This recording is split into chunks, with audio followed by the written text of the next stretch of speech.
Hello friends, स्वागत है आप सभी का ओआर स्टडी पॉइंट में। इस वीडियो में हम डिस्कस करते हैं द हिंदू ट्यूटोरियल हिंदी में।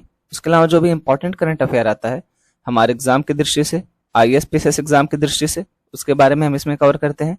ये वीडियो रोज सुबह 7 बजे तक अपलोड कर दी जाती है। अगर कोई एक्सट्रीम कंडीशन नहीं बनती है तो पीडीएफ के लिए आप टेलीग्राम ग्रुप से जुड़ सकते हैं। उसका नाम है ओआर स्टडी पॉइंट। इसकी लिंक भी आपको डिस्क्रिप्शन बॉक्स में मिल जाती है। आज 21 सितंबर है और आज के दिन को हम विश्व शांति दिवस या शांति के लिए अंतर्राष्ट्रीय दिवस के रूप में मनाते हैं। अगर इसको हम इंग्लिश में कहें तो इंटरनेशनल डे ऑफ पीस। इसकी 2023 के लिए थीम क्या रखी गई है तो शांति के लिए कार्रवाई, वैश्विक लक्ष्यों के लिए हमारी महत्वाकांक्षा, actions for peace, our ambition for the global goals. ये इसके 2023 की थीम रखी गई है। एक और महत्वपूर्ण दिवस है आज, ये विश्व अल्जाइमर दिवस मनाया जाता है आज ही के दिन। और इसके 2023 की थीम क्या रखी गई तो कभी भी बहुत जल्दी नहीं, कभी बहुत देर नहीं। इसका मतलब never too early, never too late. Alzheimer जो है वो दिमाग से जुड़ी हुई एक बीमारी। इसमें क्या होता है कि चीजें याद नहीं रहती हैं, चीजें भूलना शुरू हो जाती हैं। यानी ये एक प्रकार का मानसिक रोग है। अब जाहिर सी बात है कि अगर चीजें याद नहीं रह जाएंगी तो बहुत सारी समस्या होने वाली है। दैनिक कार्य में भी समस्या आएगी और भी बहुत सारी प्रॉब्लम निकल के आएगी। तो वही चीज यहाँ पे इसके बारे में जागरूकता फैलाने के लिए कि कोई बीमारी नहीं है, जिनको होती है उसके प्रति सहानुभूति रखें और यहाँ पे उनके साथ गलत ट्रीट ना करें, इसलिए ये दिवस मनाया जाता है। दोस्तों, इस आर्टिकल में हम बात करने वाले हैं रबड़ की खेती के बारे में। एक्चुअली हुआ क्या है, जो रबड़ बोर्ड है इसने केंद्र सरकार और ऑटोमेटिव टायर मैन्युफैक्चरर्स एसोसिएशन के साथ मिलकर के नॉर्थ ईस्टर्न स्टेट में यानी कि उत्तर पूर्वी राज्य में रबड़ की खेती को बढ़ावा देने के लिए समझौता किया है। तो इसी वजह से आर्टिकल चर्चा में आ गया है। तो पहले तो हम ये देखने वाले हैं कि ये समझौता क्या है। उसके अलावा हम ये जानने वाले हैं कि जो रबड़ की खेती होती है इसके लिए अनुकूल दिशाएं क्या होती हैं, कितना तापमान चाहिए, कितना वर्षा चाहिए, सारी चीजें हम जानने वाले हैं। बात की जा रही है कि रबड़ बोर्ड ने केंद्र सरकार और ऑटोमेटिव टायर मैन्युफैक्चरर्स एसोसिएशन के साथ मिलकर पूर्वोत्तर राज्यों, जिसमें से सिक्किम को छोड़ दिया गया और पश्चिम बंगाल को शामिल कर लिया गया। तो आप यहाँ से देख सकते हैं, जैसे ये होगा नॉर्थ ईस्टर्न स्टेट। यहाँ पे क्या किया गया तो सिक्किम को छोड़ दिया गया लेकिन पश्चिम बंगाल को शामिल कर लिया गया है। अब यहाँ पे पश्चिम बंगाल को शामिल करने के पीछे वजह क्या है कि यहाँ पे भी रबड़ की खेती होती है कुछ हद तक, इस वजह से इसको शामिल कर लिया गया है। तो वही बात यहाँ पे की जा रही है कि पूर्वोत्तर राज्यों जिसमें से सिक्किम को छोड़ दिया गया लेकिन पश्चिम बंगाल को शामिल करते हुए में प्राकृतिक रबड़ की खेती व उत्पादन के लिए समर्पित क्षेत्र को विस्तारित करने के लिए एक परियोजना शुरू की है। टायर निर्माताओं, रबड़ के प्राथमिक उपभोक्ता यानी कि जो रबड़ का सबसे ज्यादा यूज करते हैं, प्राथमिक उपभोक्ता कौन है तो जो टायर का निर्माण करते हैं वो रबड़ के प्राथमिक उपभोक्ता हैं। इन्होंने वर्ष 2021 में शुरू हुई इस 5 वर्ष की परियोजना के लिए 1000 करोड़ रुपए के निवेश का आश्वासन दिया है।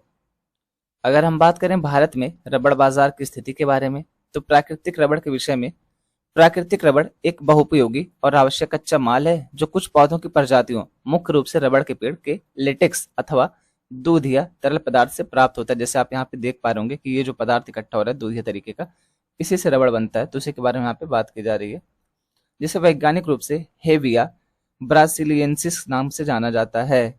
इस लेटेक्स में कार्बनिक यौगिकों का एक जटिल मिश्रण होता है जिसका प्राथमिक घटक पॉली आइसोप्रीन नामक बहुलक होता है।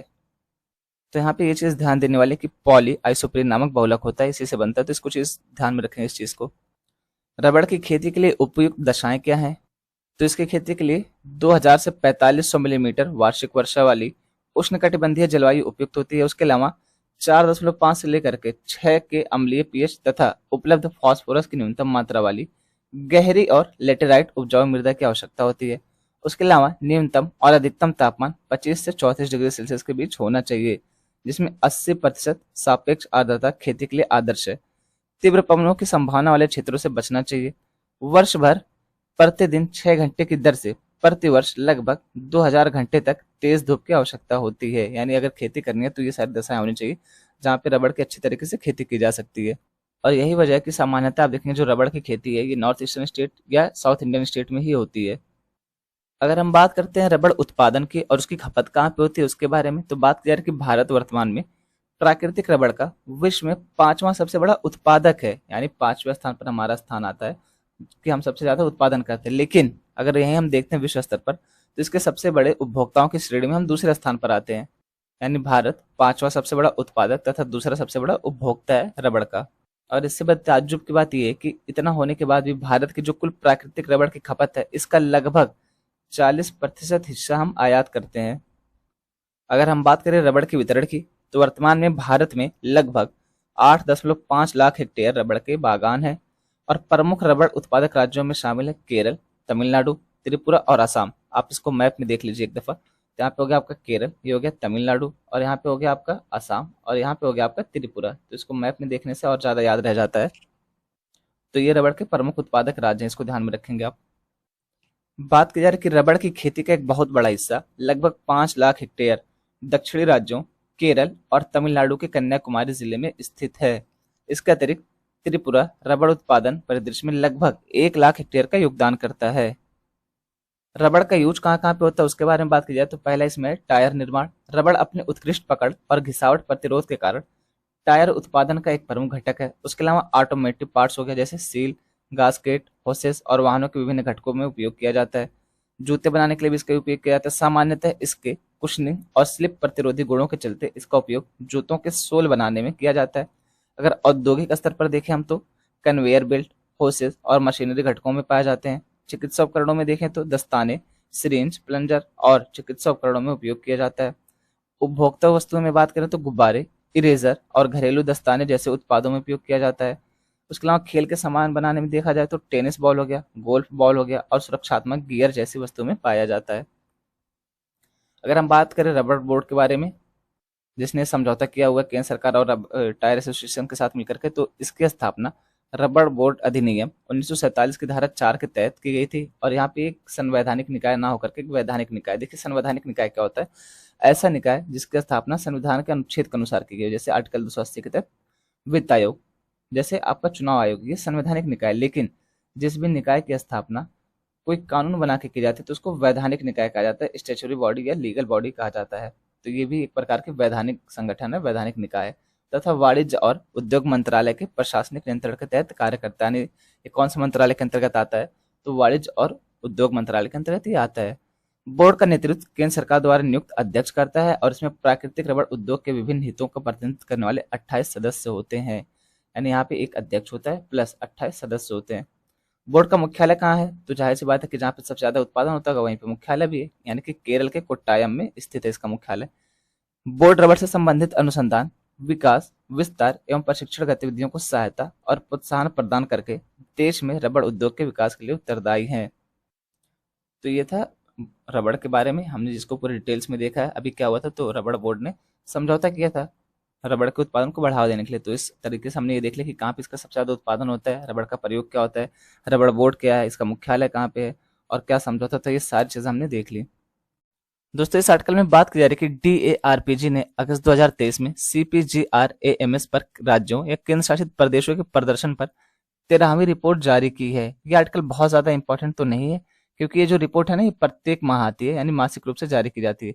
अब जब मासिक रूप से जारी की जाती है तो जाहिर सी बात है कि एक साल में 12 बार आ गया, कितना कोई याद रखेगा। लेकिन फिर भी हम इसके बारे में डिस्कस करेंगे क्योंकि ये न्यूज में आ गई है, तो कम से कम ये तो होना चाहिए कि इस तरीके की कोई रिपोर्ट आती है, हमें जानकारी है। अब यहाँ पे हम जानते हैं DARPG का पूरा नाम।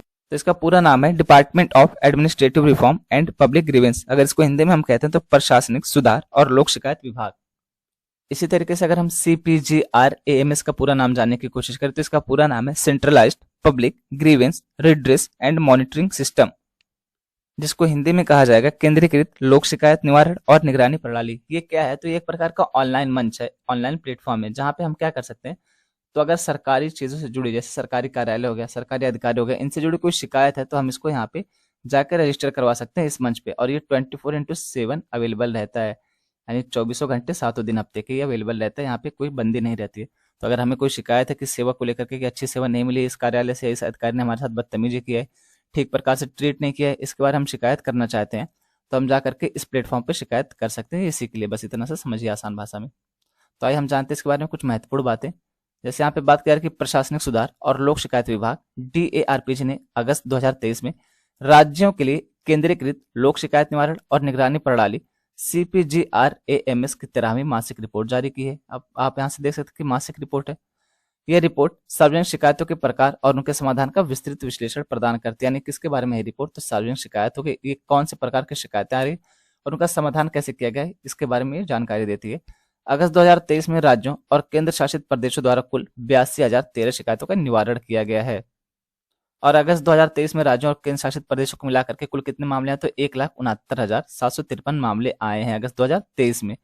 राज्यों या केंद्र शासित प्रदेशों में लंबित मामले जुलाई 2023 के अंत में 1,79,077 थे। तो आप यहाँ से देख सकते हैं कि जुलाई 2023 में 1,79,077 थे, जबकि अगस्त 2023 में 1,69,753 हो गया, यानी कि कमी आई है इसमें। वही चीज यहाँ पे लिखी गई कि कम होकर के। उसके अलावा बात की जा रही है कि जो इस अगस्त 2023 में 1,69,753 मामले आए हैं, ये अभी तक के इस साल के सबसे कम मामले आए हैं, यानी अगस्त में सबसे कम मामले शिकायत के देखने को मिले हैं, ये बात की जा रही है। उसके अलावा अगर हम बात करते हैं तो लगातार 12वें महीने राज्यों या केंद्र शासित प्रदेशों में मासिक समाधान 50,000 से अधिक हो गया। अगस्त 2023 में राज्यों या केंद्र शासित प्रदेशों ने वर्ष 2023 में अधिकतम शिकायतों का समाधान किया है। वर्तमान में डीएआरपीजी राज्यों या केंद्र शासित प्रदेशों को 4 श्रेणियों में रैंक करता है, यानी कि पूर्वोत्तर राज्य, केंद्र शासित प्रदेश और 2 अन्य श्रेणियों में। राज्यों को प्राप्त शिकायतों की संख्या के आधार पर बांटा गया है, यानी टोटल कितनी श्रेणी में बांटा है, तो राज्यों को और केंद्र शासित प्रदेश को मिलाकर के 4 श्रेणियों में बांटता है, उसके हिसाब से रैंकिंग दी जाती है। यह रैंकिंग राज्यों या केंद्र शासित प्रदेशों को उनकी शिकायत निवारण प्रणाली की समीक्षा और सुव्यवस्थित करने और अन्य राज्यों या केंद्र शासित प्रदेशों के साथ तुलनात्मक मूल्यांकन करने में मदद करने के भारत सरकार के प्रयास का हिस्सा है। शिकायत निवारण सूचकांक में 2 आयाम होते हैं और 4 संकेतक शामिल किए जाते हैं।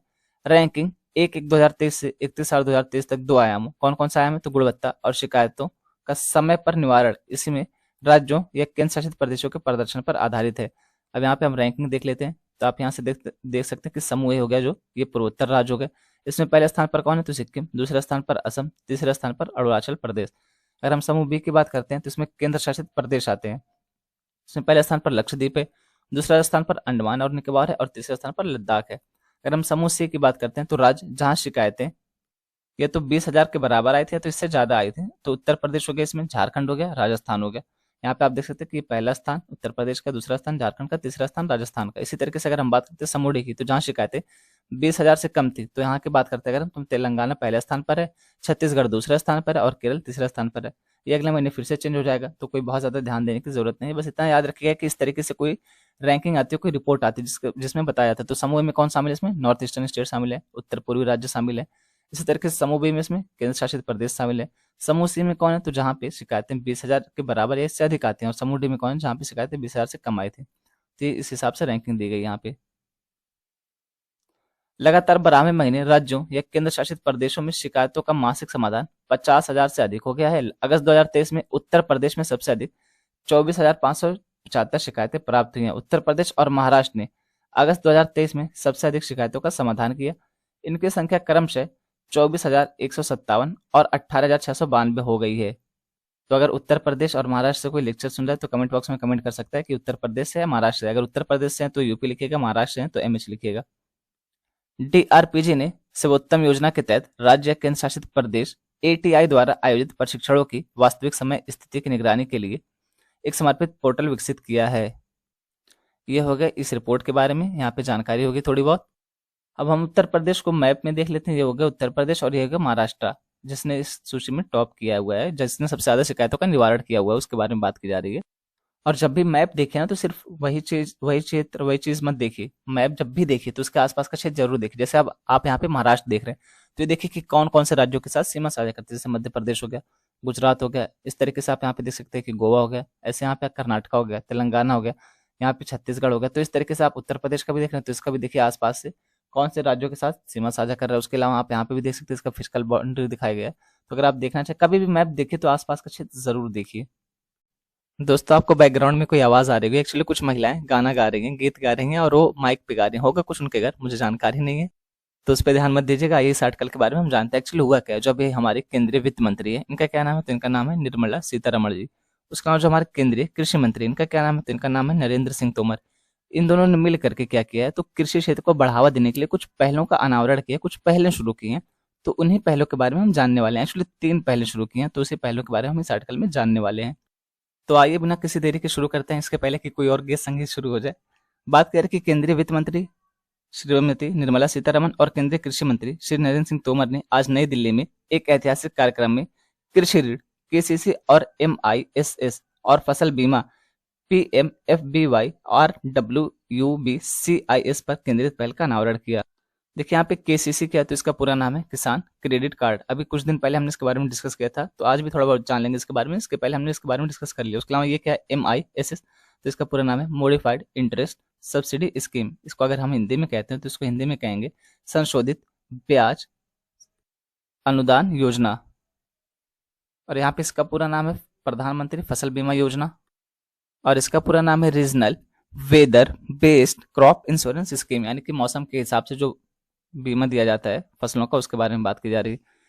अगला पॉइंट है कि कृषि और किसान कल्याण मंत्रालय ने 3 पहलें शुरू की हैं। कौन कौन सी? तो किसान ऋण पोर्टल KRP, उसके अलावा मौसम सूचना नेटवर्क डेटा सिस्टम विंड्स पर मैनुअल, और KCC घर अभियान। KCC के हमने बताई है, एक महत्वाकांक्षी अभियान जिसका लक्ष्य देश भर के प्रत्येक किसान तक किसान क्रेडिट कार्ड KCC योजना का लाभ पहुंचाना है।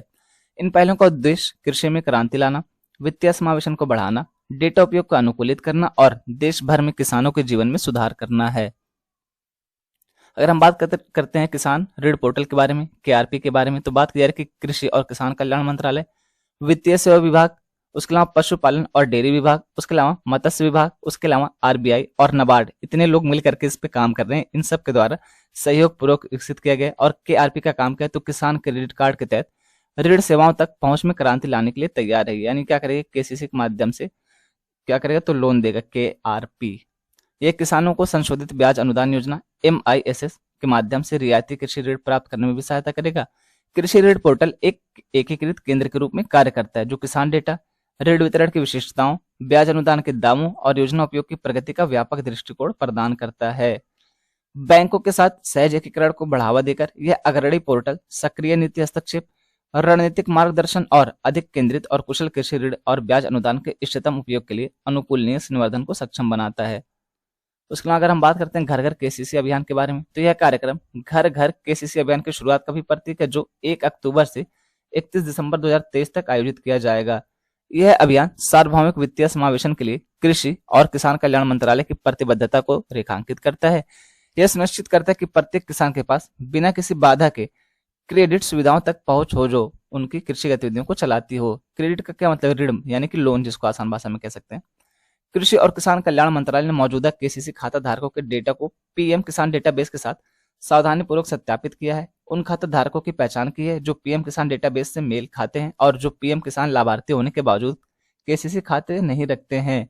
यह अभियान गैर KCC खाता धारक PM किसान लाभार्थियों तक पहुंचने और पात्र PM किसान लाभार्थी किसानों के बीच KCC खातों की संतृप्ति को बढ़ावा देने में एक महत्वपूर्ण भूमिका निभाते हैं। यानी यहाँ पे बात करें कि जो ऐसे किसान हैं KCC कार्ड धारक नहीं है अभी तक, लेकिन PM किसान जो सम्मान निधि दी जाती है उसके पात्र लाभ हैं, इसकी योजना इनको मिलती है, उसका लाभ मिलता है, तो इनको भी पहचान की जाएगी, इनको भी इस पोर्टल पर लाया जाएगा, इनको भी KCC कार्ड दिया जाएगा ताकि वो क्या कर सके, जो उनकी कृषि से जुड़ी हुई आवश्यकताएं हैं, जैसे बीज हो गया, उर्वरक हो गया, ट्रैक्टर लेना होगा, इस तरीके की जो भी उनकी आवश्यकताएं हैं उसकी पूर्ति के लिए इनको लोन दिया जाएगा। और ये जो लोन होगा ये सब्सिडी पे दिया जाएगा, यानी जो इसकी ब्याज दर होगी बहुत ज्यादा नहीं होगी।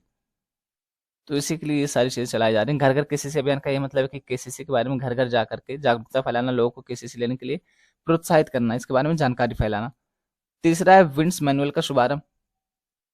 मौसम सूचना नेटवर्क डेटा सिस्टम विंड्स पहल तालुका या ब्लॉक और ग्राम पंचायत स्तर पर स्वचालित मौसम स्टेशन और वर्षा मापी का नेटवर्क स्थापित करने के लिए एक अग्रणी प्रयास है। यानी ये क्या करेगा?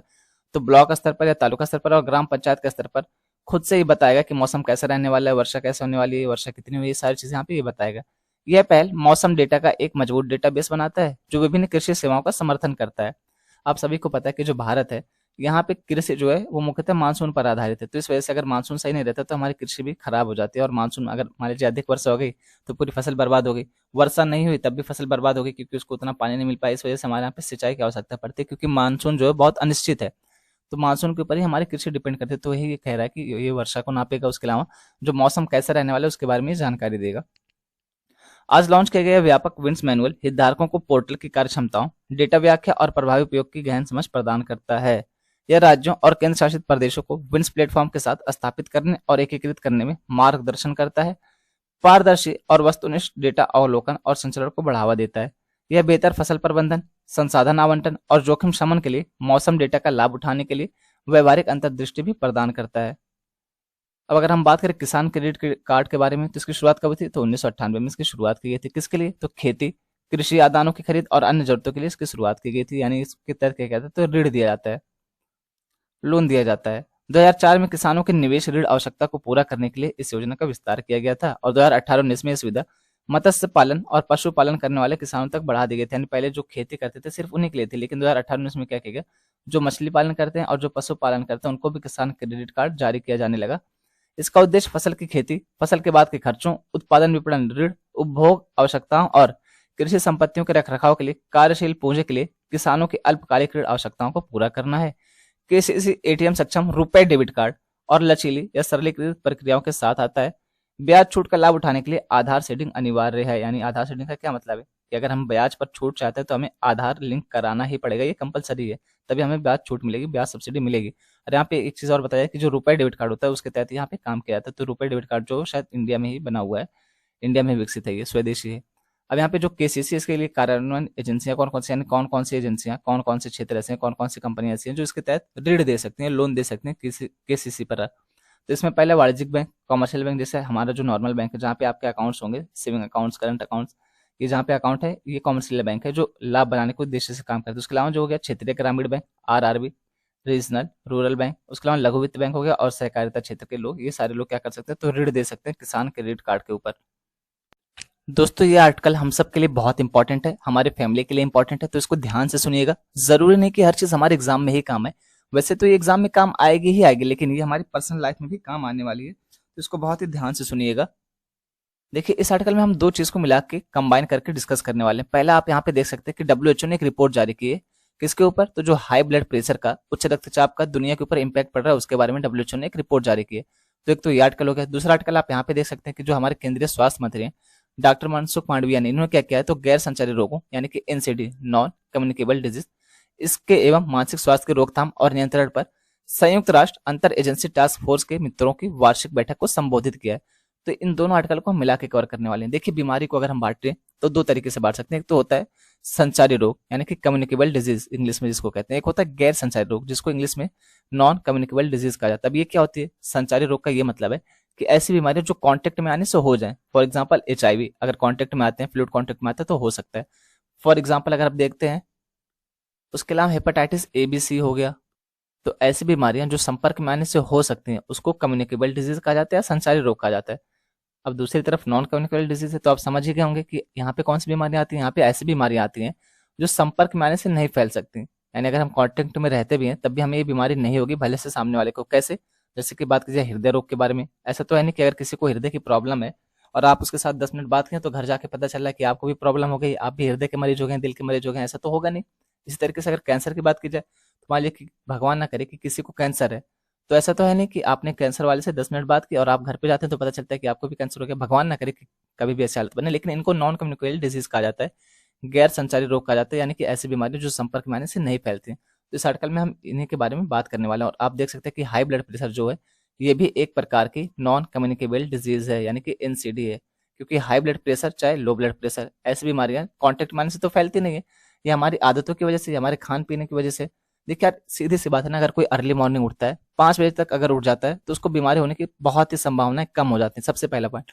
दूसरे पॉइंट, अगर वो थोड़ा बहुत एक्सरसाइज कर लेता है तो संभावना और भी कम हो जाती है। अगर रनिंग कर लें, थोड़ी बहुत योगा कर लें, कंसंट्रेशन कर लें, तो ये सारी चीजें करने से ना बीमारियां तो अपने आप ही दूर रह जाती हैं। ये हमारा बॉडी जो है इसको आराम चाहिए, जितना हम इसको आराम देंगे उतना ज्यादा ये हमें तकलीफ देगा। इसका ये मतलब है कि जितना ज्यादा हम इसको आराम देंगे, अगर जरूरत पड़ने पर क्या होगी, हमारी तबीयत ज्यादा खराब होगी और भी समस्या निकल के आएंगे। लेकिन अगर हम इसको आराम कम देंगे तो उसी तरीके से ये फिट भी रहेगा। तो आइए जानते हैं इन दोनों आर्टिकल के महत्वपूर्ण बिंदुओं के बारे में। बात की जा रही है कि एनसीडी, नॉन कम्युनिकेबल डिजीज, एक बड़ी वैश्विक स्वास्थ्य चुनौती बन गई जिससे दुनिया भर में लगभग 74% मौतें हो रही हैं। और भारत में अगर हम देखते हैं तो लगभग 63% मौत किसकी वजह से हो रही है, तो एनसीडी की वजह से हो रही है। ये कुछ डेटा एनसीडी के बारे में। डॉक्टर मनसुख मांडविया ने कहा कि भारत ने सामान्य एनसीडी के रोकथाम और नियंत्रण के लिए एक राष्ट्रीय बहुक्षेत्रीय कार्य योजना विकसित की है, जो एनसीडी लक्ष्यों को हासिल करने के लिए अन्य मंत्रालयों या विभागों को शामिल करने वाले बहुक्षेत्रीय प्रयासों का मार्गदर्शन करने के लिए एक रोड मैप और नीति विकल्पों की सूची भी प्रदान करती है। उसके अलावा बुनियादी ढांचे, मानव संसाधन विकास, एनसीडी के निदान और प्रबंधन को मजबूत बनाने के लिए गैर संचारी रोग की रोकथाम और नियंत्रण के लिए राष्ट्रीय कार्यक्रम एनपी-एनसीडी लागू किया जा रहा है। इसका मतलब है national policy on NCD, non communicable disease. अगला बिंदु है कि इसके बाद क्रॉनिक ऑब्स्ट्रक्टिव पल्मोनरी डिजीज और अस्थमा, non alcoholic fatty liver disease, stroke, ST elevated myocardial infarction और क्रॉनिक किडनी डिजीज को भी इसमें शामिल किया गया है। अगला बिंदु है एनपी-एनसीडी रणनीति को वर्ष 2025 तक उच्च रक्तचाप और मधुमेह से पीड़ित 75 मिलियन लोगों की मानक देखभाल के लिए नए फोकस के साथ संशोधित किया गया। तो इसमें आप देख सकते हैं कि 2025 तक का टारगेट रखा गया, जिसमें मुख्य रूप से किसको टारगेट किया गया, तो हाई ब्लड प्रेशर को टारगेट किया गया है, हाई बीपी को टारगेट किया गया और इसी के ऊपर डब्ल्यूएचओ ने रिपोर्ट भी जारी की। उसके अलावा इसमें मधुमेह को भी शामिल किया गया। एनसीडी के लिए व्यक्तिगत स्क्रीनिंग और उपचार अनुपालन की रिपोर्टिंग और निगरानी के लिए सार्वजनिक स्वास्थ्य सुविधाओं पर राष्ट्रीय एनसीडी पोर्टल के माध्यम से प्राथमिक स्तर की जानकारी दर्ज की जाती है। ये सारी बातें जो हमारे डॉक्टर मानसुख मांडविया ने बताई है उसके बारे में बताई जा रही है। हर व्यक्ति के लिए एक एकल आयुष्मान भारत स्वास्थ्य खाता संख्या, जिसको बोलते हैं आभा आईडी, ABHA इसको आभा आईडी बोलते हैं, तो ये भी दी जा रही है। इसके माध्यम से भी रखरखाव किया जा रहा है और एनसीडी से ग्रस्त होने वाले प्रत्येक व्यक्ति की राष्ट्रीय एनसीडी पोर्टल के माध्यम से ट्रैकिंग की जाती है। एनसीडी की रोकथाम और नियंत्रण के साथ साथ स्वस्थ जीवन शैली बनाए रखने के लिए जागरूकता, स्वास्थ्य देखभाल आपूर्ति हर स्तर पर मिशन मोड में की जा रही है। इन बीमारियों के प्रबंधन से हटकर ABHWC द्वारा समुदाय की भलाई सुनिश्चित करने के लिए भी कल्याण पर ध्यान केंद्रित किया जा रहा है। अगला बिंदु है, इस लक्ष्य को प्राप्त करने के लिए आयुष्मान भारत योजना ने स्वास्थ्य और कल्याण केंद्र ABHWC शुरू किए हैं, जो 5 सामान्य एनसीडी यानी कि जैसे उच्च रक्तचाप हो गया, high blood pressure, high BP, मधुमेह, डायबिटीज, मुंह के कैंसर, स्तन कैंसर और गर्भाशय ग्रीवा का कैंसर की रोकथाम, जांच, नियंत्रण और प्रबंधन के लिए जनसंख्या स्तरीय उपायों की पेशकश करते हैं। यानी इसमें मुख्य रूप से 5 बीमारियों के ऊपर फोकस किया जा रहा है। नियमित योग सत्र, जुम्बा सत्र, वॉकथॉन, साइक्लोथॉन आदि के साथ कल्याण के लिए पहल शुरू हुई है। ये जुम्बा क्या होता है, एक साउथ इंडियन मूवी है, अगर मैं गलत नहीं तो उसका नाम शायद लव स्टोरी, उसमें नागा चैतन्य और साई पल्लवी रहते हैं एक्टर एक्ट्रेस। उसमें जुम्बा को दिखाया गया कि जुम्बा की क्लासेस चलती है, ऐसा कुछ है उसमें। तो आप चाहे तो यूट्यूब पे वीडियो सर्च कर सकते हैं कि जुम्बा क्या होता है। मतलब यहाँ पे एक तरीके से बताया कि एक्सरसाइज करनी चाहिए इससे बचने के लिए, बस इतना समझिए आसान भाषा में कि एक्सरसाइज इंपॉर्टेंट है। अन्य पहल कौन कौन सी किस निपट थी, तो जैसे ईट राइट इंडिया कार्यक्रम होगा, इसमें ये बताया था कि क्या खाना है क्या नहीं खाना है, क्या खाना हमारे स्वास्थ्य के लिए ठीक रहेगा। अब जैसे बहुत सारे लोग होते हैं पिज्जा बर्गर ही खाते रहते हैं, तो जाहिर सी बात है कि इनको बीमारी लगने की संभावना अधिक होगी। इसी की तरह और बताया जा रहा है कि व्यायाम के लिए क्या किया, तो फिट इंडिया कार्यक्रम भी चलाया जा रहा है। अभी हाल ही में आयुष्मान भाव पहल भी शुरू की गई है ताकि इससे निपटा जा सके, ताकि जो अंतिम छोर पर स्थित व्यक्ति है उसके भी स्वास्थ्य समस्याओं को समाधान किया जा सके। उसके लिए आयुष्मान भाव पहल शुरू की गई और उसके बारे में भी हमने देखा था, डिस्कस किया हुआ था। अगर हम बात करें डब्ल्यूएचओ ने जो रिपोर्ट जारी की उसमें क्या बताया है, तो विश्व स्वास्थ्य संगठन डब्ल्यूएचओ ने वैश्विक प्रभाव पर अपनी पहली रिपोर्ट में कहा कि उच्च रक्तचाप से पीड़ित हर 5 में से लगभग 4 लोगों को पर्याप्त इलाज नहीं मिल पा रहा है। यानी प्रत्येक 5 में से 4 लोग ऐसे हैं जिनको पर्याप्त इलाज नहीं मिल रहा है। लेकिन डब्ल्यूएचओ ने आगे ये भी कहा कि अगर देश कवरेज बढ़ा देते हैं, इलाज की संभावनाएं बढ़ा देते हैं, इलाज करना शुरू कर देते हैं, 2023 और 2050 के बीच 76 मिलियन मौतों को रोका जा सकता है और 1 मिलियन में 10 लाख लोग होते हैं। और यहाँ पे बात करें 76 मिलियन की, तो आप सोचिए कि कितना बड़ा आंकड़ा है। उच्च रक्तचाप के वैश्विक प्रभाव पर डब्ल्यूएचओ द्वारा जारी की गई पहली रिपोर्ट के अनुसार अगर भारत की उच्च रक्तचाप से ग्रस्त आधी आबादी अपने रक्तचाप को नियंत्रित कर ले तो 2040 तक भारत में कम से कम 4.6 मिलियन मौतों को रोका जा सकता है। इस रिपोर्ट में ये बताया गया कि लगभग देश के 31% आबादी या 188.3 मिलियन लोग वर्तमान में हाई बीपी के शिकार हैं। उच्च रक्तचाप अगले बिंदु में बताया जा रहा है कि उच्च रक्तचाप से पीड़ित यानी कि हाई बीपी से पीड़ित जो मरीज हैं उनमें से केवल 37% भारतीयों का ही निदान हो पाता है, उनको छुटकारा मिल पाता है हाई बीपी से, और इसमें से केवल 30% ही ऐसे हैं जो अपना इलाज करवा पाते हैं। रिपोर्ट में कहा गया कि वर्तमान में देश में उच्च रक्तचाप से पीड़ित केवल 15% लोगों में ही यह नियंत्रण में है। यानी मान लीजिए 100 लोग हाई बीपी के शिकार है तो इसमें से 15% लोग ही ऐसे, सिर्फ 15 लोग ही ऐसे निकलेंगे 100 में से जिनका हाई बीपी कंट्रोल में रहता होगा, अन्यथा बाकी के जो 85 हैं इनका हाई बीपी हमेशा बना रहता है और ये बहुत ही गंभीर स्थिति है, इसको हल्के में नहीं लेना है। अगला बिंदु वास्तव में इसमें कहा गया कि देश में दिल का दौरा जैसे हृदय संबंधी बीमारियों के कारण होने वाली आधी से अधिक मौतें लगभग 52% का कारण उच्च रक्तचाप हो सकता है। इस रिपोर्ट में ये बताया गया जैसे हार्ट अटैक संबंधित जो बीमारियां हैं इनमें से जो मौत हो जाती है इसकी वजह से, इसमें से लगभग 50% मौतें हाई बीपी की वजह से होती है, यानी 50% हार्ट अटैक हाई बीपी की वजह से आता है। डब्ल्यूएचओ की रिपोर्ट में कहा गया कि उच्च रक्तचाप दुनिया भर में 3 में से 1 वयस्क को प्रभावित करता है। यह सामान्य घातक स्थिति स्ट्रोक, दिल का दौरा, दिल की विफलता, गुर्दे की क्षति और कई अन्य स्वास्थ्य समस्याओं का कारण बनती है। उच्च रक्तचाप किसको माना जाता है, तो 140/90। सामान्यतः रक्तचाप हमारा कितना होता है, सामान्य बीपी हमारी कितनी होती है, तो ये 90/60 mmHg से लेकर के 120/80 mmHg तक होती है। लेकिन यहाँ पे बात करें हाई बीपी की तो ये 140/90 या इससे अधिक जब होता है तो उसको हाई बीपी के अंतर्गत रखा जाता है। इससे पीड़ित लोगों की संख्या 1990 और 2019 के बीच लगभग दोगुनी हो गई है। जो 650 मिलियन थे 1990 में, अब यही बढ़ करके 2019 में 1.3 बिलियन हो गई है। यहाँ पे ध्यान देने वाली बात है कि बिलियन की बात की जा रही है, ना कि मिलियन की बात की जा रही है। वैश्विक स्तर पर उच्च रक्तचाप से पीड़ित लगभग आधे लोग वर्तमान में अपनी स्थिति से अनजान है। अब देखिए, तो और भी खतरनाक स्थिति है कि आधे लोग ऐसे जिनको ये संभावना ही नहीं पता, जिनको ये पता ही नहीं कि उनको हाई ब्लड प्रेशर की बीमारी है, मतलब वो ऐसे ही चल रहे हैं, उनको पता ही नहीं कि उनको बीमारी भी है किसी प्रकार की। उच्च रक्तचाप से पीड़ित 3/4 से अधिक वयस्क निम्न और मध्यम आय वाले देशों में रहते हैं, जैसे कि इंडिया हो गया, बांग्लादेश हो गया, अफ्रीकी देश हो गया। यहाँ पे रहते हैं 3/4 लोग जिनको हाई बीपी की प्रॉब्लम है।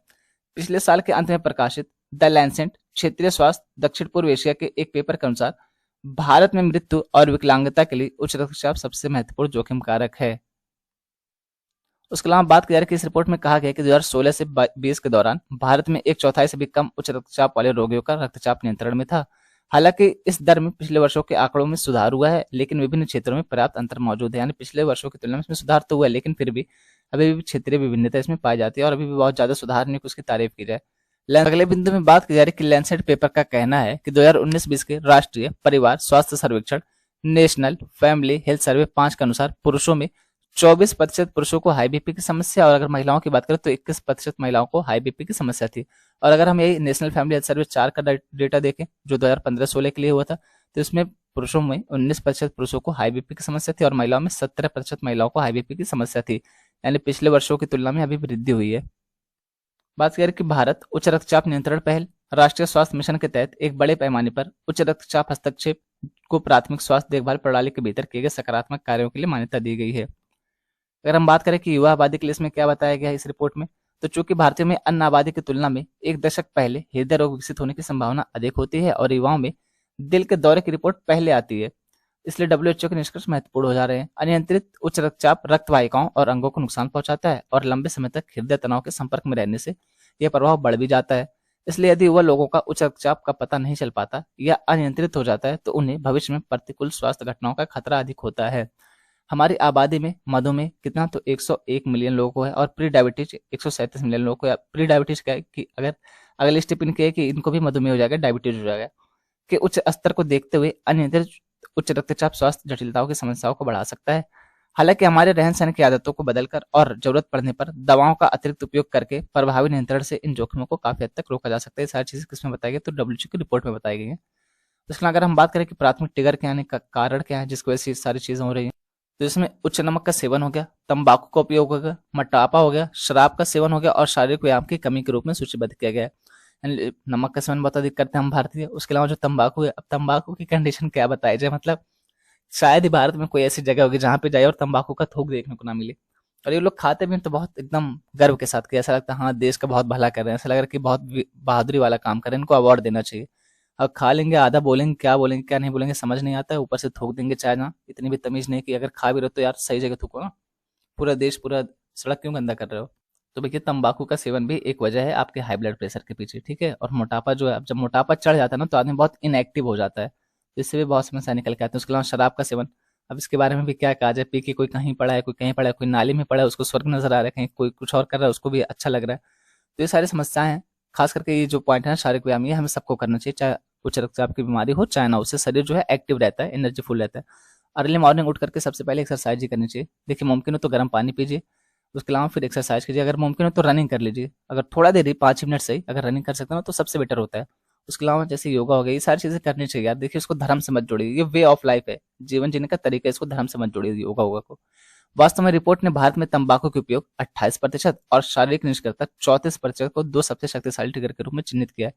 यानी जो हाई ब्लड प्रेशर की बीमारी निकल के आ रही है भारत में, इसके लिए दो प्रमुख कारण कौन कौन से थे, उसमें पहला है शारीरिक निष्क्रियता, इनएक्टिविटी, ये कितना, तो 34% बीमारी के लिए जिम्मेदार है। उसके अलावा तंबाकू का जो सेवन है 28% हाई बीपी के लिए ये जिम्मेदार है भाई साहब। तो आप देख सकते हैं कि शारीरिक निष्क्रियता सबसे बड़ा रोल प्ले कर रही है। एक्चुअली हो क्या रहा है, जो वर्तमान समय है ना, हम मोबाइल से बंध गए हैं। हमारा सुबह उठते ही हमारी सुबह जो होती है वो मोबाइल से होती है, मोबाइल पे पहले हाथ जाएगा उसके बाद आंख खुलेगी। हम इतना ज्यादा इनएक्टिव हो चुके हैं, हम बिस्तर पे ही पड़े रहेंगे या टेबल चेयर पे बैठे तो वहीं बैठे रहेंगे और मोबाइल चलाते रहेंगे। हम उठने की कोशिश नहीं करेंगे, अगर लिफ्ट लगे तो लिफ्ट का सहारा ले लेंगे, ये नहीं सोचेंगे कि यार चलो एक ही दो फ्लोर पे जाना है, तो हम क्या करते हैं लिफ्ट का सहारा ना लेकर के सीढ़ी से चलते हैं, थोड़ा पैर भी एक्टिव रहेगा, थोड़ा हम भी एक्टिव रहेंगे। और यही सारी चीजें जब नहीं करते हैं तो बुढ़ापे में घुटने में दर्द होता है, ये होता है वो होता है, बहुत सारी समस्या निकल के आती है। तो कम से कम थोड़ी बहुत अगर रनिंग पॉसिबल तो ज़रूर कीजिए। उसके अलावा जो आपका एक्सरसाइज होता है थोड़ा बहुत 10 मिनट 15 मिनट, और एक्सरसाइज का मतलब ये नहीं कि जिम में जाओ 1 घंटा 2 घंटा पसीना बहाओ, जिम वाली बात नहीं की जा रही है यहाँ पे। एक्सरसाइज का मतलब जो सामान्य स्तर पर अपने घरों पे की जाती है, योगा जैसे भी जो हो गई उसके बारे में बात की जा रही है। अगर हम यहाँ पे बात करें कि इससे निपटा कैसे जाए, मात देने का क्या तरीका है, तो एनसीडी से प्रभावी ढंग से निपटने के लिए केंद्र और राज्य सरकारों, स्वास्थ्य देखभाल पेशेवरों, अंतर्राष्ट्रीय संगठनों, गैर सरकारी संगठनों और सामुदायिक संगठनों सहित विभिन्न हितधारकों के बीच सहयोगात्मक प्रयास महत्वपूर्ण है। विश्व स्वास्थ्य संगठन का कहना है कि जीवन शैली में बदलाव जैसे कि स्वस्थ आहार खाना, तंबाकू छोड़ना और अधिक सक्रिय रहना रक्तचाप को कम करने में मदद कर सकता है। तो भैया जो लोग पिज्जा बर्गर खाते हो ना, वो सावधान हो जाओ। पिज्जा बर्गर यार मतलब क्या है, घर का खाना खाइए अच्छा खासा एकदम, मम्मी के हाथ का बना हुआ। उसमें ना सिर्फ खाना ही नहीं रहता, उसमें प्यार भी रहता है, ठीक है। इसलिए जब घर का खाना आदमी खाता है ना तो उसको मजा आ जाता है, उसको बीमारियां भी कम होती है। तो ये पिज्जा बर्गर जा करके आप लोग खाते हैं पता नहीं क्या। उसके अलावा कुछ लोगों को दवाइयों की भी आवश्यकता हो सकती है, जैसे उच्च रक्तचाप की रोकथाम, शीघ्र पता लगाना और प्रभावी प्रबंधन स्वास्थ्य देखभाल में सबसे अधिक लागत प्रभावी हस्तक्षेपों में से एक है, और इसे प्राथमिक देखभाल स्तर पर पेश किए जाने वाले राष्ट्रीय स्वास्थ्य लाभ पैकेज के हिस्से के रूप में देशों द्वारा प्राथमिकता दी जानी चाहिए। बेहतर उच्च रक्तचाप उपचार कार्यक्रमों के आर्थिक लाभ लागत से लगभग 18 से 19 गुना अधिक हैं। डब्ल्यूएचओ के महानिदेशक ने कहा कि उच्च रक्तचाप को सरल, कम लागत वाली दवा के साथ प्रभावी ढंग से नियंत्रित किया जा सकता है, और फिर भी 5 में से केवल एक व्यक्ति ही इसे नियंत्रित कर पाया है। अब यहाँ पे हम कुछ स्टैटिक पोर्शन डालते हैं। देखिए वही सारी चीजें हमने डिस्कस की ना, वही यहाँ पे है, लेकिन थोड़ा सा स्टैटिक टाइप में। जैसे बात की जा रही है कि गैर संचारी रोग क्या होते हैं, तो वही बात की जा रही है। वो चिकित्सीय स्थितियां हैं या रोग हैं जो संक्रामक कारकों के कारण नहीं फैलते हैं, और ये सामान्यतः दीर्घकाल की बीमारियां होती है, लगातार लंबे समय तक चलने वाली बीमारियां होती हैं। जैसे आनुवांशिक हो गया, शारीरिक हो गया, पर्यावरण और व्यवहार कारकों के संयोजन के परिणाम स्वरूप ये लंबे समय तक चलती हैं। ये रोग वे पुरानी स्थितियां जो बच्चों, किशोरों और वयस्कों में उच्च स्तर की विकलांगता एवं मृत्यु का कारण बनती है यदि उन्हें अनुपचारित छोड़ दिया जाता है, यानी अगर इनका इलाज नहीं किया जाता है तो बच्चों हो गए, किशोर हो गए, वयस्क हो गए, इन सब में क्या होती है तो मृत्यु का कारण बनती है अंततः। एनसीडी में जैसे हृदय रोग हो गया, कैंसर हो गया, मधुमेह हो गया, अस्थमा हो गया, ये सारी चीजें शामिल हैं जो कॉन्टेक्ट में आने से नहीं फैलती हैं। विश्व स्तर पर एनसीडी रोगड़ता और मृत्यु का मुख्य कारण है। विश्व स्वास्थ्य संगठन डब्ल्यूएचओ के अनुसार ये वैश्विक स्तर पर 71% मौतों के कारण बनते हैं। अफ्रीकी क्षेत्र में एनसीडी के कारण मृत्यु दर का अनुपात 27 से 88% के बीच है। इतना वेरिएबल है, आप देखिए कि अफ्रीकी देश जो है यहाँ पे मैक्सिमम 88% अनुपात ऐसा है जिसकी बीमारी जो है एनसीडी की, इसकी वजह से मौत होती है अफ्रीकी देशों में। उसके अलावा अगर हम बात करें भारत में क्या स्थिति है एनसीडी की, तो भारत में प्रत्येक वर्ष लगभग 58 मिलियन लोगों की डब्ल्यूएचओ की रिपोर्ट 2015 के अनुसार ये बात की जा रही है, एनसीडीज नॉन कम्युनिकेबल डिजीज, हृदय और फेफड़ों के रोग, स्ट्रोक, कैंसर और मधुमेह से मृत्यु हो जाती है। यानी भारत में प्रत्येक वर्ष 58 मिलियन लोग एनसीडी की वजह से मरते हैं, नॉन कम्युनिकेबल डिजीज की वजह से मरते हैं। या दूसरे शब्दों में कहा जाए तो 4 में से 1 भारतीय को 70 वर्ष की आयु तक पहुंचने से पूर्व ही एनसीडी से मौत की आशंका होती है। इसके अलावा यह पाया गया है कि एनसीडीज की वजह से वर्ष 1990 में विकलांगता समायोजित जीवन वर्ष डेलिस की अवधि 30% बढ़कर वर्ष 2016 में 55% हो गई है, और इसके कारण होने वाली मौतों के अनुपात में भी वृद्धि देखी गई है। एनसीडीज वर्ष 1990 में 37% से बढ़ करके वर्ष 2016 में 61% हो गई है। 4 प्रमुख एनसीडी कौन कौन है, तो हृदय रोग हो गया, कैंसर हो गए, पुराने श्वसन रोग हो गए और मधुमेह, ये 4 प्रमुख एनसीडीज हैं, गैर संचारी रोग हैं।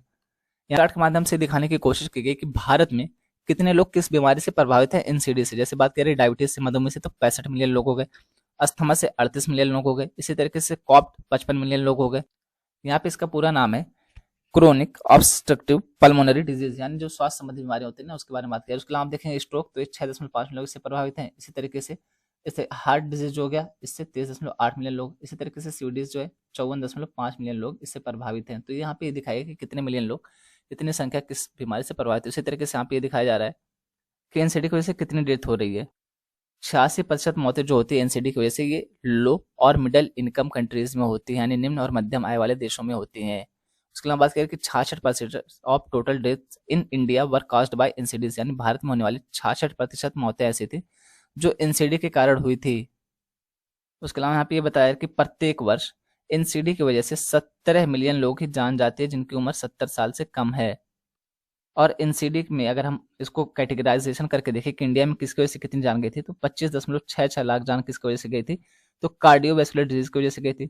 9.2 लाख जान किसकी वजह से गई थी, तो death were due to cancer की वजह से गई थी। उसके अलावा इसी तरीके से हम देखते हैं तो 11.46 लाख जान किसकी वजह से गई थी, तो क्रोनिक रेस्पिरेटरी डिजीज की वजह से गई थी। इसी तरीके से 3.49 लाख यानी 3.5 लाख के आसपास जान किसकी वजह से गई थी, तो डायबिटीज की वजह से गई थी, मधुमेह की वजह से गई थी। तो ये कुछ डेटा दिए गए थे एनसीडी के बारे में, नॉन कम्युनिकेबल डिजीज के बारे में। जैसे यहाँ पे बात करें 7.46 लाख जाने भारत में एनसीडी की वजह से गई हैं। एनसीडी के पीछे कारण क्या है? तो शारीरिक निष्क्रियता, अस्वास्थ्यकर आहार, फलों, सब्जियों और साबुत अनाज का कम तथा उच्च वसा युक्त खाद्य पदार्थों का अधिक सेवन करना, तंबाकू और शराब के सेवन। कारण हमने देख लिया, उच्च रक्तचाप हो गया, रक्त में शर्करा की बढ़ी मात्रा हो गई, असमान रूप से रक्त में बढ़ी वसा की मात्रा हो गई। इसके अलावा वायु प्रदूषण, जो मुख्य रूप से खाना पकाने और घरों को गर्म रखने के लिए ठोस ईंधन जलाने के परिणाम स्वरूप उत्पन्न होते हैं, एनसीडी के प्रमुख कारक हैं ये सारी चीजें। तो अगर हम बात करें इसके लिए पहल कौन कौन सी की गई है, तो कैंसर, मधुमेह, हृदय रोग और स्ट्रोक की रोकथाम और नियंत्रण के लिए राष्ट्रीय कार्यक्रम एनपीसीडीसीएस। जोखिम कारकों के बारे में जागरूकता बढ़ाने के उद्देश्य से बुनियादी ढांचे जैसे कि एनसीडी क्लिनिक हो गया, कार्डियक केयर यूनिट हो गया स्थापित करना और प्राथमिक स्वास्थ्य देखभाल स्तरों पर त्वरित जांच करना आदि शामिल है इसके अंतर्गत। एनसीडीज की रोकथाम और नियंत्रण हेतु वर्ष 2013 से 20 की अवधि के लिए डब्ल्यूएचओ वैश्विक कार्य योजना का कार्यान्वयन। विश्व का प्रथम देश है जिसने राष्ट्रीय कार्य योजना को विशिष्ट राष्ट्रीय लक्ष्यों और संकेतकों के साथ वर्ष 2025 तक एनसीडी से वैश्विक आकस्मिक मृत्यु की संख्या को 25% तक कम करने के लिए लक्ष्य अपनाया है। ये किसके बारे में बात की, तो भारत के बारे में बात की जा रही है। इसके उप घटक क्या है, तो राष्ट्रीय स्वास्थ्य मिशन, नेशनल हेल्थ मिशन के साथ एनपीसीडीसीएस के एकीकरण के परिणाम स्वरूप अग्रिम पंक्ति के कार्यकर्ताओं, विशेषकर एएनएम हो गई और मान्यता प्राप्त सामाजिक स्वास्थ्य कार्यकर्ता जिसको आशा कहा जाता है, उसके बारे में बात करें, के रूप में बुनियादी ढांचे और मानव संसाधनों में वृद्धि हुई है। उसके अलावा बात करें कि chronic obstructive pulmonary disease COPD और क्रॉनिक किडनी डिजीज सीकेडी की रोकथाम तथा प्रबंधन और मधुमेह एवं टीबी जैसी सह बीमारियों के बेहतर प्रबंधन पर भी एनपीसीडीसीएस कार्यक्रम के तहत विचार किया गया है। उसके अलावा आयुर्वेद हो गया, योग हो गया, यूनानी, सिद्धा और होम्योपैथी जिसको आयुष कहा जाता है का एनपीसीडीसीएस के साथ एकीकरण सामान्य जनसंख्या के बीच स्वस्थ जीवन शैली को बढ़ावा देने की दिशा में एक और कदम है। एनसीडी की बात करें एनसीडी के बारे में, जो गैर संचारी रोग उसके बारे में, कि रोकथाम और नियंत्रण के बारे में जागरूकता बढ़ाने के लिए सोशल मीडिया के माध्यम से स्वास्थ्य प्रचार किया जा रहा है। सोशल मीडिया जो बहुत स्ट्रॉन्ग टूल हो गया इस समय, तो इसका भी प्रयोग किया जा रहा है इससे निपटने के लिए। नए अनुप्रयोगों में मोबाइल प्रौद्योगिकी का उपयोग कर एनसीडीज के रोकथाम के लिए जागरूकता बढ़ाई जा रही है, यानी कि मोबाइल का यूज करके भी इसके बारे में जागरूकता बढ़ाई जा रही है। जैसे कि मधुमेह नियंत्रण के लिए एम डायबिटीज ऐप हो गया, तंबाकू उत्पादों के सेवन को छोड़ने के लिए एम सिसेशन ऐप हो गया और मानसिक तनाव के सहायक तौर पर नो मोर टेंशन ऐप हो गया। देखिए इसका उससे कोई मतलब तो है, लेकिन जानकारी के लिए बता दे रहा हूँ कि श्री अपूर्वा चंद्रा ने भारत की G20 अध्यक्षता पर पीपल्स G20 नामक ई पुस्तक का अनावरण किया है।